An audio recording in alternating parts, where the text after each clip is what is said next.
I own a store in the neighborhood, which is fantastic because I can walk to work every day. It also means that I can be very productive here and kind of on call, which is pretty great luxury in New York City. At the shop, we carry my work as well as about 100 other furniture and product designers, and we carry about 70 jewelers as well. Definitely the best emerging in design as well as jewelry. My husband Brad is Brad Roberts of the Crash Test Dummies, a Canadian band from Winnipeg. I had always been a fan, but I never had cable television, so I actually didn't know what he looked like.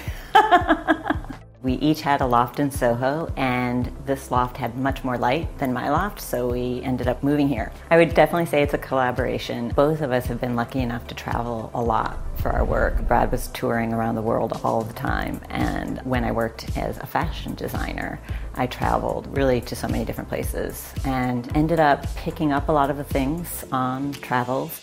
My favorite area of the house is definitely what we call the big room. The big room is the front room facing Broadway. It gets tons of light, big, massive windows. It's where both Brad and I have our workspaces, so it's the more dynamic part of the apartment. Probably none of them are intentionally collections. We're always acquiring new things, moving things around. This ends up being kind of one of the canvases and platforms that I can play with.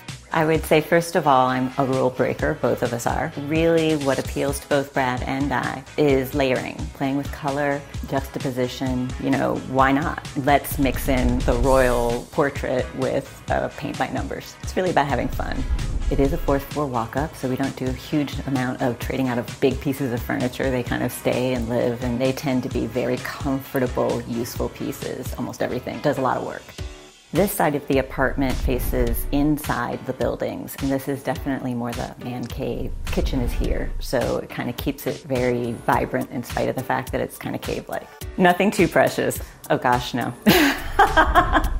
Neither of us are particularly dainty. Owning a store, I often want to purge and get rid of everything just because there's so much new, and I'm like, I can't bring another thing into the house. So that cabinet is from the flea market, as are many things in the apartment, and we turned it into a pantry by adding shelves on the inside. In order to create division between the kitchen area and the den area, I created a wall of sorts by adding the glass fly catchers, the pot rack, as well as this wooden screen.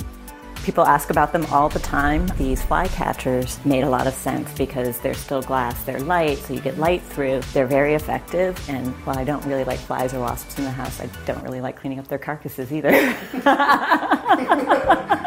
Most people walk in and they just sort of can't stop looking around and asking questions, and that's really fun. It's sort of the inner sanctum and kind of reflects the fact that both of us have our own personality and don't need to be like everybody else.